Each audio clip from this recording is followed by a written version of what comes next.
Donald Trump बेचारे पूरी कोशिश कर रहे हैं कि उनका पीआर ग्लोबल पॉलिटिक्स में धमाकेदार हो जाए और इसकी शुरुआत की उन्होंने भारत पाकिस्तान की सीज फायर की घोषणा के साथ। पाकिस्तान ने तो ट्रंप की हाँ में हाँ मिलाया, भारत ने कभी हाँ नहीं मिलाया। और अभी जयशंकर प्रसाद का एक इंटरव्यू आया है कुछ देर पहले ही, नीदरलैंड में दिया गया है। वहाँ के पत्रकार हैं NOS से सेंडर वैन ह्यूरन नामक पत्रकार को, और इंग्लिश में दिया गया है। मैं इसका सार आपको संक्षिप्त तरीके से बता देता हूँ।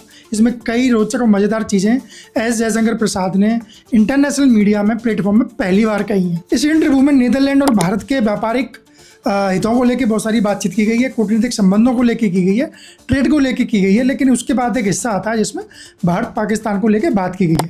हमने देखा है पिछले कुछ दिनों में पुतिन ने उनका बहुत उल्लू बनाया है ट्रंप का। पुतिन ने बहुत उनको चकमा दिया है। वो बार बार यूक्रेन और रसिया में सीज फायर की घोषणा करना चाहते हैं, क्रेडिट लेना चाहते हैं, यहाँ वहाँ बुलाते हैं, 2-2 घंटे फ़ोन में बात करते हैं। लेकिन पुतिन तो पुतिन है, जैसा मैंने कहा था पिछले वीडियो में कि वो डोनाल्ड ट्रंप को नचा देते हैं। डोनाल्ड ट्रंप डाल तो वो पात। लेकिन उन्होंने जो भारत पाकिस्तान के संबंध में क्रेडिट लेने की कोशिश की थी उसमें भी पानी फिरता हुआ दिखाई दे रहा है।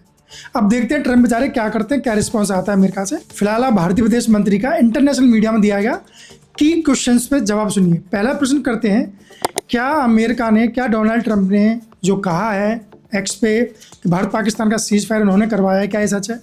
तो जयशंकर कहते हैं कि भारत और पाकिस्तान का सीज फायर भारत और पाकिस्तान ने किया है, बट ऑब्वियसली जब दो देशों के बीच युद्ध होता है, तनाव होता है, तो हमारे साझेदार देश बातचीत करते हैं, मसले को शांत कराने की कोशिश करते हैं, इंटरवीन करते हैं, मीडिएट करते हैं और दोनों पार्टियों को बात कराने के लिए पास मिलाते हैं।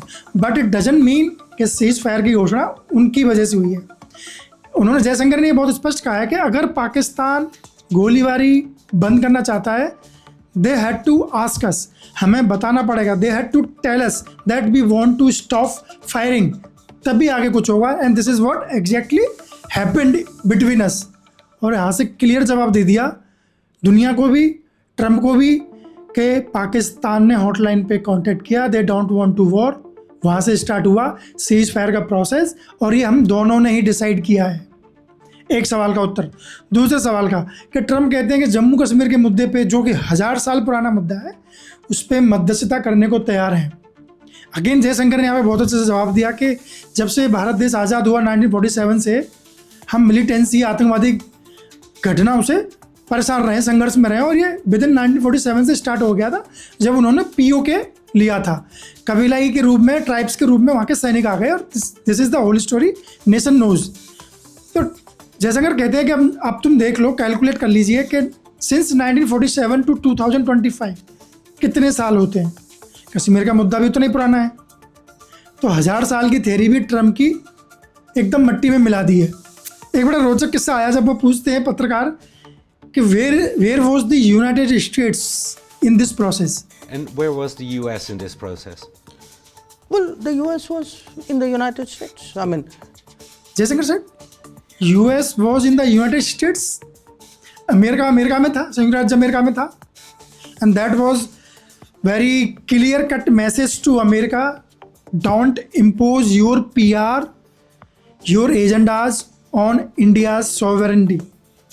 भारत अपने मामले खुद देख लेगा। आप भारत के साझेदार हैं, आप भारत के साथ नहीं रहते हैं तो आप विरोध में भी मत रहिए। आपकी हाँ में हाँ मिला दी, आपके नाचने पे नाचने लगा पाकिस्तान, तो आपने उसकी तारीफ शुरू कर दी। तो ये तो रहा इस इंटरव्यू का सार। इसके बाद इंटरनेशनल लेवल पे, इंटरनेशनल पॉलिटिक्स, इंटरनेशनल मीडिया में भारत की छवि को थोड़ा सा फ़ायदा मिलेगा। जो कि ये कहा जा रहा था कि भारत कितना कमज़ोर और पिद्दू देश है कि ट्रंप ने एकदम से सीज फायर करा दिया, जबकि भारत चाहता नहीं था, ट्रेड की धमकी देखी। तो उन सारे मामलों पे जयशंकर प्रसाद ने मिट्टी डाल दी है और इतने इंटरनेशनल लेवल पे कोई भी झूठ नहीं बोलता है। मुझे अपने विदेश मंत्री पे विश्वास है, यकीन है। So this is all for now. If you are new on the channel, please subscribe the channel and hit the bell icon for new videos. Thank you.